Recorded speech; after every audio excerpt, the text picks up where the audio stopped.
নমস্কার সবাইকে।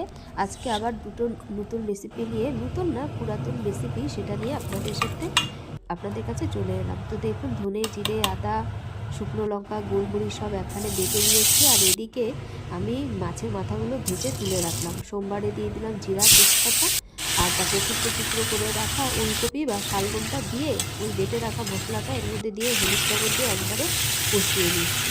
আর এই তরকারিটা আমার ভীষণ প্রিয়, তাই মাঝে মাঝেই রান্না করি। তারপরে ভেজে রাখা মাথাগুলো দিয়ে দিলাম, ব্যাস এই তরকারিটা হয়ে যাবে। আর এদিকে দেখুন, ফুলকপির মুড়িঘণ্ট বানানোর জন্য ফুলকপিটাকে আগে ভেজে নিয়েছি। তারপরে দেখুন সোমবারে কি দিয়েছি, জিরে আর তেজপাতা। তারপরে যে চালটা ভিজিয়ে রেখেছিলাম ওই চালটা দিয়ে দিলাম। আর এর মধ্যে যে বেটে রাখা আদা, ধনে, জিরে, শুকনো লঙ্কা, তারপরে এলাচ সমস্তটা দিয়ে হলুদ লবণ দিয়ে একটু কষিয়ে নেবো। ওটাকে কষিয়ে নিয়ে এখানে জল দিয়ে দেবো। আর দুটো তরকারি মিলেমিশে একাকার হয়ে গেছে। এডিটিংয়ের সময় আপনারা একটু কষ্ট করে দেখে নিন। তো এই দেখুন, মুড়ি ঘন্টটা ভাজা হয়ে গেছে। এবার এখানে গরম জল দিয়ে দিলাম পরিমাণ মতো। তারপরে যখন ফুটে গেল তখন আমি ভেজে রাখা ফুলকপিটা দিয়ে একটুখানি চিনি আর ঘি দিয়ে দিলাম এর মধ্যে। ব্যাস, খেতে কিন্তু অপূর্ব সুন্দর লাগে।